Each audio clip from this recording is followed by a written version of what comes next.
Well, since the year 2000, the Buffalo Soldiers National Museum has been a place to learn about the roles and contributions of African Americans in the military.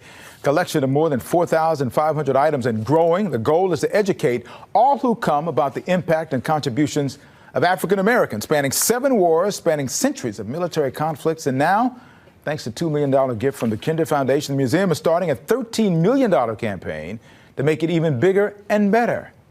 Here to talk about the campaign, what specifically will be for, and how and why you should help, Paul Matthews, who founded the museum in 2000. I know him as Captain P.J. Matthews. Thank you, sir.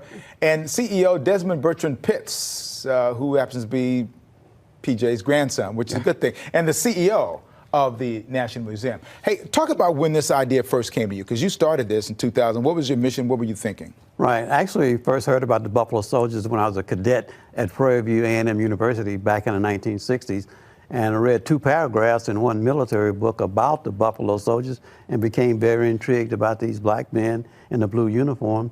And it started me on what is now a 50-year journey of collecting artifacts, documents, memorabilia, things that are in the museum today. Did you have an end goal in mind, or you said, well, let's just start it and start collecting, we'll see where it leads us? No, end goal is started in my garage and drifted onto the kitchen dining room table, and and the missus said, hey, you know, it's time to get some of this stuff out of here. You know, I know how that works. I know how that works. When did you first realize that you were onto something, that it was beyond your passion, that other people had the same kind of desire? Well, you know, when we started getting the flow of people through, and the one thing that amazed me, the international effect, we had get visitors from France and Germany and England and said, we came to Houston to visit this museum. Mm-hmm. You know, not NASA, the Texas Medical Center, but this museum. And I say, you know, we have something here.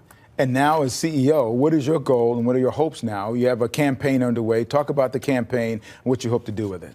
Yeah, my goal is to continue the legacy that he built. I tell people all the time, like, there was no way for me to grow up seeing him collect those artifacts and talking about the history and not fall in love with it the way that he has. Mm-hmm. So my goal is to continue that legacy with the passion that I have, the vision that he started and I'm taking on, and making sure that we're reaching new audiences. So with this campaign, it's set to advance the museum and transform the way we know it today. Mm-hmm. We want to continue to do the work, the preservation on the building. We're doing a complete exhibit redesign. So the things that you're accustomed to seeing now, it'll be a new version with the same story. So for people who have not gone and are curious about what's there, what is what do you think is the best selling point for the museum? What is it that people really go there to see, and what do you think they come away from after they go visit your museum? Yeah, I think people come because they hear Buffalo Soldiers and they're like, what is that?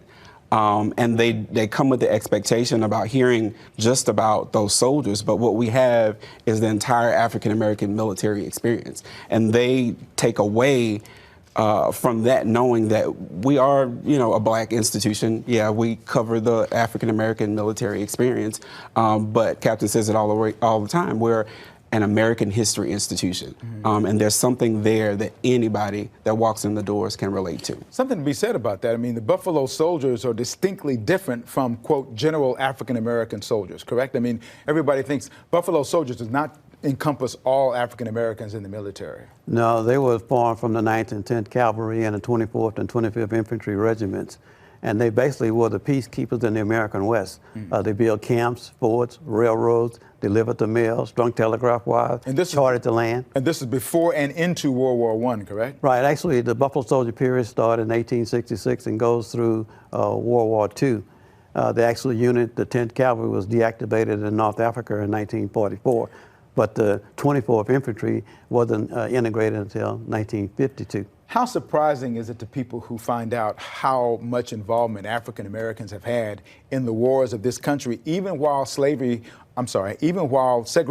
was really at its peak in this country? African Americans were serving on behalf of this country. Yes, they were standing up for America when America wasn't standing up for them. Yeah. I think one of the exhibits that I like most is a trooper from the 24th Infantry Regiment in Korea. He writes a letter home to his mom, who lives in Brownwood, Texas. He said, things are quiet here. I hope things are quiet at home. And then he said, we heard today our unit was going to be integrated. So see the contradiction there? Here you have a black man in Korea fighting for the liberation of Koreans and serving in a segregated army. Talk about the campaign. How long is it for? What's the end goal in terms of date? Is there a date? Yes. So, ironically enough, we started the campaign in 2020, January 2020, and then the world shut down in March. So this is actually our third time really kind of giving it our all for this campaign, where our goal is to raise $13 million in the next 2 years, so hopefully about 2025, 26. We're wrapping up the campaign. We actually celebrate 25 years in 2026. So that would be the perfect stamp to have raised the money, and the exhibitions are completely redesigned. I'm going to put all the information about how people can do that, information from your website, on the Newsmakers page on click2houston.com. Awesome. Thank you for coming in. Appreciate you seeing you. Good to see you too, my friend. My pleasure. Still looking young and spry. Thank you. Thanks for having us.